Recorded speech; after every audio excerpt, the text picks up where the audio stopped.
शहर के किनारे बसी झुग्गियों में एक छोटा सा संसार था, जहां सुबह सूरज से पहले भूख जाग जाती थी। वहीं रहता था एक दुबला पतला सा बच्चा और नन्हा सा लड़का, फटे कपड़े, पैरों में चप्पल नहीं, आंखों में लेकिन कुछ अलग, कुछ गहरा। उसका नाम कोई नहीं पूछता था। लोग उसे बस अरे वो कूड़ा बीनने वाला लड़का कहकर बुला लेते थे।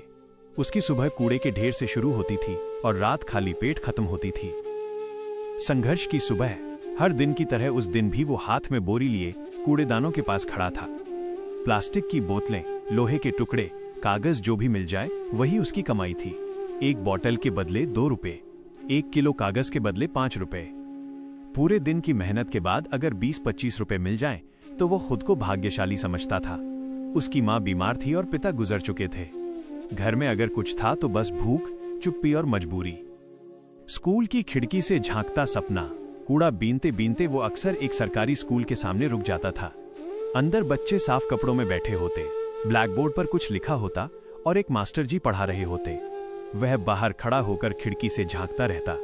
उसे किताबें नहीं थी, पर अक्षरों से डर भी नहीं लगता था। कभी कभी वो फेंकी हुई किताबों के पन्ने उठा लेता था और रात को झुग्गी में दिए की मध्यम रोशनी में उन्हें जोड़ जोड़कर पढ़ने की कोशिश करता।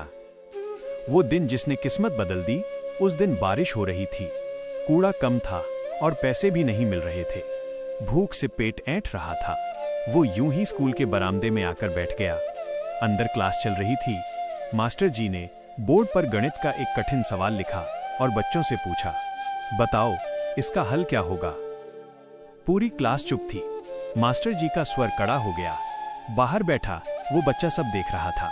उसने कई बार ऐसे सवाल पुराने कागजों पर देखे थे और उसे हल समझ में आ गया था। हिम्मत की आवाज। अचानक उसने धीमे लेकिन साफ शब्दों में कहा, गुरुजी, ये सवाल मैं कर सकता हूं। पूरी कक्षा सन्न रह गई। मास्टर जी ने पलटकर देखा, एक भीगा हुआ गंदे कपड़ों में कूड़ा बीनने वाला बच्चा। कुछ बच्चे हंस पड़े, पर मास्टर जी ने उसे अंदर बुला लिया। नंगे पांव और कांपते हाथों से उसने चौक पकड़ी और बोर्ड पर सवाल हल करना शुरू किया।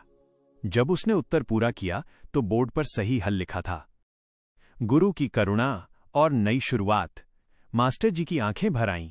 उन्होंने कहा, आज से ये बच्चा तुम्हारा साथी है। काबिलियत कभी गरीब नहीं होती। मास्टर जी ने उसे खाना खिलाया, स्कूल की वर्दी दिलाई और उसकी पढ़ाई की जिम्मेदारी ली। बाद में उसे दिल्ली के एक ट्रस्ट में भेजा गया, जहां उसकी प्रतिभा को नई दिशा मिली। सपनों की उड़ान। सालों की कड़ी मेहनत के बाद वही बच्चा एक बड़े पद पर पहुंचा।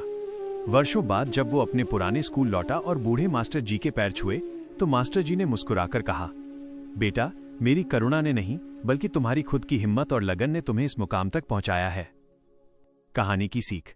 परिस्थितियां चाहे कितनी भी विपरीत क्यों ना हो, यदि मन में सीखने की तड़प और खुद पर विश्वास हो तो इंसान अपनी किस्मत खुद लिख सकता है।